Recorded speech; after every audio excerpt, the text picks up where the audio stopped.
Jurassic world Rebirth வட America 2வது நாள் பாக்ஸ் ஆஃபில் 2025 வருஷத்தில் மிகப்பெரிய வியாழக்கிழமை சாதனை முதல் மைல்கல்லை கடந்தது. ஜூலை 4ஆம் தேதி வெளியான ஜஸ்ட் பி கபில் மீட்டர் நாளின் 20.4 மில்லியன் 2 நாள் வசூலை விட அதிகமாக வசூல் எடுத்திருக்கு. அமெரிக்கா பாக்ஸ் ஆஃபில் முதல் வார இறுதியில் அமோக வசூல் எடுத்திருக்கு.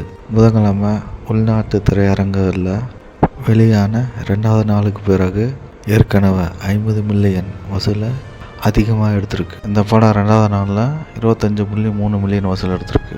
புதன்கிழமை திரையரங்கில் வெளியானதை விட -17.1% சரிவு தான்.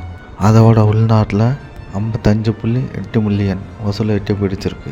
5வது நாள் தொடக்க வார இறுதியில் 130 முதல் 140 வரை மில்லியன் சம்பாதிக்கும் என்று கணக்கிடப்பட்டுள்ளது. 3 நாள் தொடக்க வார இறுதியில் வட அமெரிக்காவில் 75 மில்லியன் முதல் 85 மில்லியன் வரை சம்பாதிக்கும் என்று கணிக்கப்பட்டுள்ளது.